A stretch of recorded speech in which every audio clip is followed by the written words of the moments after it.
Associação de Divulgação Espírita Chico Xavier, mantenedora da Rádio e TV Chico Xavier, além dos perfis nas redes sociais. A gente está falando do universo conhecido sem falar das teorias da possibilidade do multiverso, que seriam várias unidades de universos como o nosso. Sem contar o plano espiritual, que seria o plano extracorpóreo. E nós somos herdeiros de tudo isso porque nós somos filhos de Deus. Nós somos feitos criaturas pensantes, com capacidade de raciocinar, nós temos uma consciência. Portanto, a partir desse ponto, a partir desse legado que nós herdamos de Deus, nós temos a responsabilidade de nos tornarmos co-criadores no plano da criação. Co-criadores no plano da criação. Portanto, a nossa responsabilidade e o nosso compromisso é com o desenvolvimento das virtudes. Porque sendo filhos de Deus, Deus não nos dá nenhum exemplo de maldade. De Deus não parte nenhum exemplo de vício. Nenhum, de forma nenhuma, de natureza nenhuma. Então, que filhos de Deus somos nós, que agimos contra ou trabalhamos contra essa herança espiritual divina de Deus? Se de Deus não parte nenhum mal, como é que nós vivemos de braços dados com os vícios, sem fazer os esforços necessários para superá-los? Portanto, o estado de neutralidade é um estado profundamente nocivo em nós. Antes de ser uma virtude, é um vício muito profundo. Quando a gente muitas vezes confunde o bem com o mal, é confundir vícios e virtudes. A gente se pega a alguns detalhes e a gente confunde o valor do sim e o valor do não. O sim tem um valor extraordinário. Como é importante dizer sim todas as vezes que for possível dizer sim. Todas as vezes que o sim conduzir para um caminho de virtude, como dizia o apóstolo Paulo, para um caminho que edifica, para um caminho que gera bom nome, para um caminho que conduz à harmonia, para um caminho que conduz à pacificação do espírito. Extremamente importante dizer esse sim. Mas o não também tem esse mesmo valor. Não imaginem que o não é diferente. O não tem o mesmo valor, é preciso muitas vezes dizer não. É preciso dizer não aos nossos amigos. É preciso dizer não aos nossos filhos. É preciso dizer não ao nosso esposo. É preciso dizer não à nossa esposa. Sim, é preciso dizer não. Quando o sim seria deletério, quando o sim seria danoso. Portanto, o bem se faz quando a gente pronuncia, quando a gente diz não. Porque dizer não muitas vezes é virtude, dizer sim muitas vezes é defeito. É conduzir para o vício.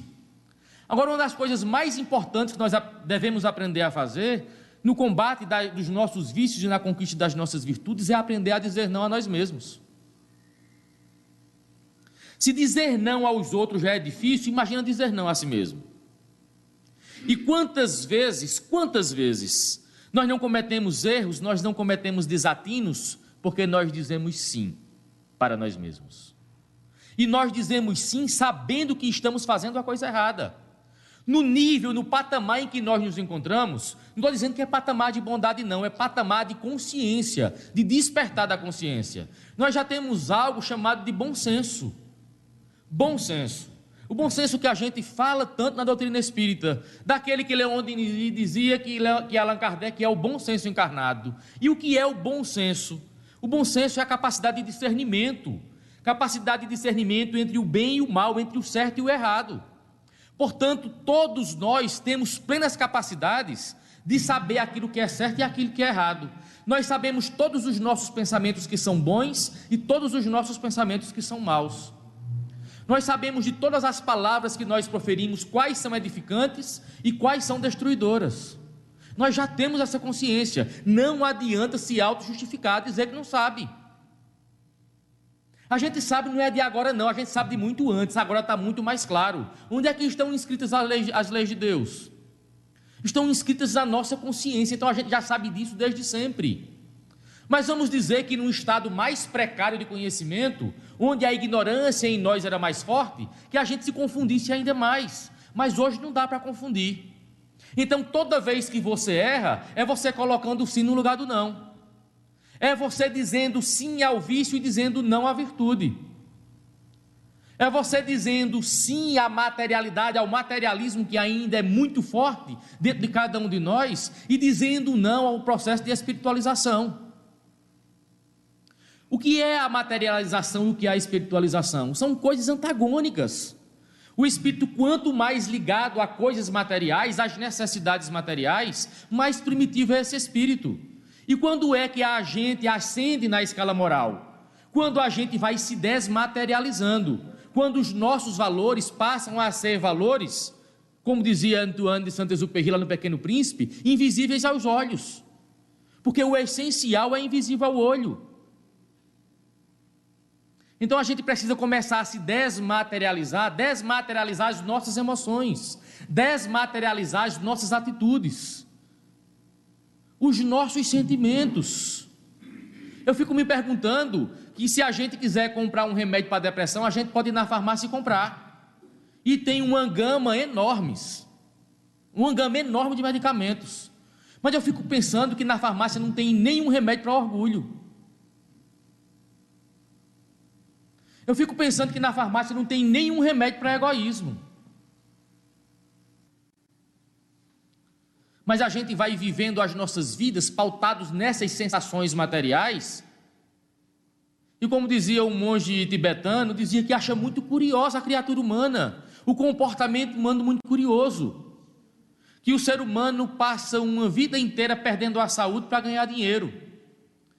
E depois que ganha o dinheiro, perde todo o dinheiro tentando comprar a saúde de volta. E acrescenta mais ainda, que esse ser humano é tão curioso que ele vive como se nunca fosse morrer. Mas morre como se nunca tivesse vivido. E o que é que ele queria dizer com isso? Que a gente passa uma vida inteira confundindo o nosso objetivo de estar encarnado. Que a gente vive como se nunca fosse morrer, pensando em ser feliz, saciando os nossos desejos com coisas materiais. É o desejo do sexo, é a volúpia, é a vaidade. É ter a roupa nova sem necessidade da roupa nova. É ter outro par de sapato sem a necessidade de ter outro par de sapato. É ter outra jaqueta porque é São João sem a necessidade de ter outra.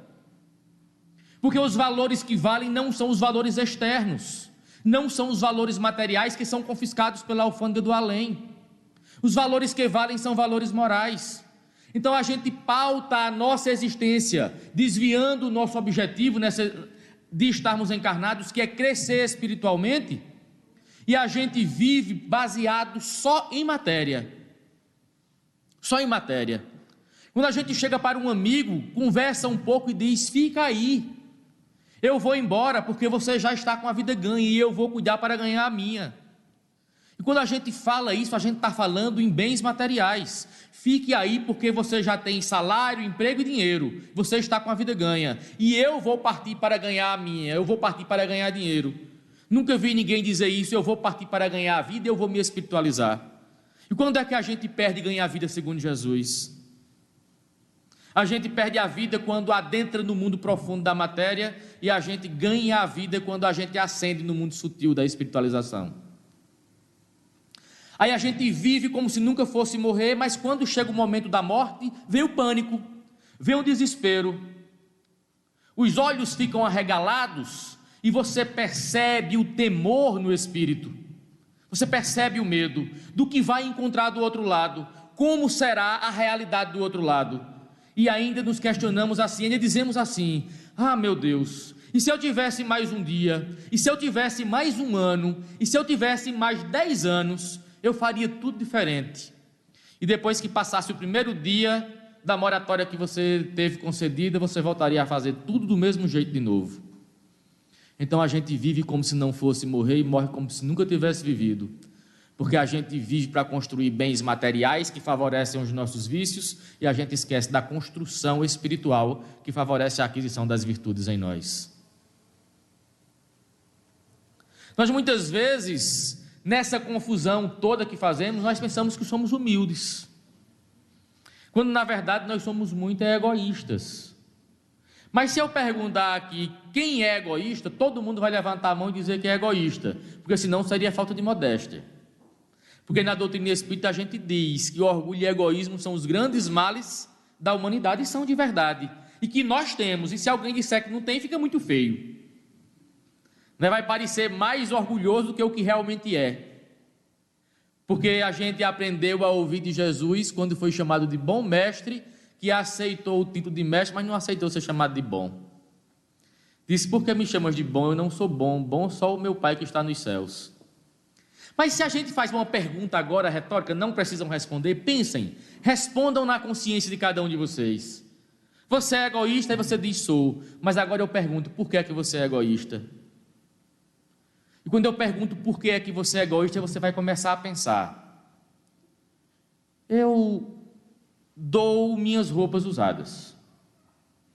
Se alguém passa pedindo na minha casa, eu também faço doação. Eu não tenho tanto apego assim a bens materiais. Então, pensando bem, eu digo que sou egoísta, mas eu não sou tão egoísta assim não. Porque a gente pensa que egoísmo é só querer coisas materiais. Mas egoísmo também é a gente se sentir o centro do universo. Egoísmo é a gente trazer Deus para o nosso umbigo e adequar os sentimentos ou pensamentos divinos aos nossos sentimentos e pensamentos e atribuir a Deus esses nossos pensamentos e sentimentos. Eu vejo que todos os dias, todos os instantes, agora mesmo, quando a gente lança um olhar por esse planeta escola extraordinário, que foi preparado com um profundo amor para reabilitar espíritos como nós. Não foram espíritos extraterrestres, não. Esse planeta foi planejado essencialmente para reabilitar espíritos destinados à Terra, nós. Outros de outros planetas, eventualmente, podem vir exilados para cá, mas ele foi preparado para a gente. Para a gente. Então, quando a gente lança um olhar por todos os continentes, a gente não encontra ninguém, absolutamente ninguém que não encontre dificuldades. Nesse exato momento, eu queria que vocês soubessem, pelo menos lembrar, que eu sei que vocês sabem, existem milhões de pessoas morrendo. Dessas pessoas que estão morrendo, milhões são filhos. Então existem pai e mãe perdendo filhos. Outros que estão morrendo são pai e mãe, então tem filhos perdendo pai e mãe. Nesse exato momento, algumas milhares de pessoas estão descobrindo que estão com câncer. Outras estão em cima de uma cama sofrendo com dores atrozes por causa de um câncer. Outros descobriram uma diabetes bem avançada, que já está atingindo os rins e agora estão com insuficiência renal crônica. Quantas milhares de pessoas no mundo não precisam fazer hemodiálise? Quantos não estão numa fila precisando de um transplante de coração?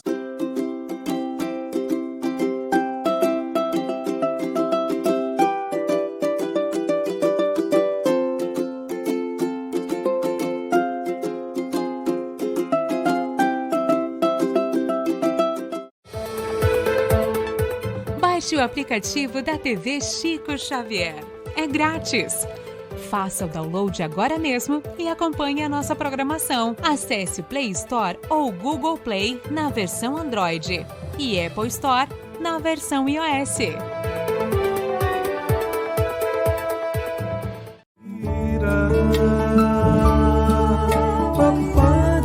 A TV Chico Xavier está também nas redes sociais. Acesse facebook.com/TV Chico Xavier, instagram.com/TV Chico Xavier e youtube.com/TV Chico Xavier.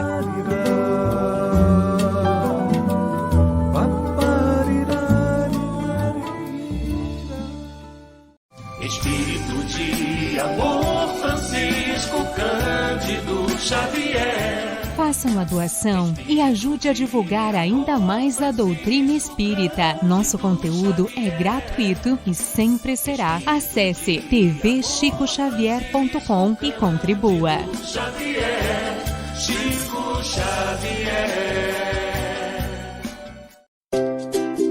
Associação de Divulgação Espírita Chico Xavier, fundada em 2 de abril de 2018, Campina Grande, Paraíba.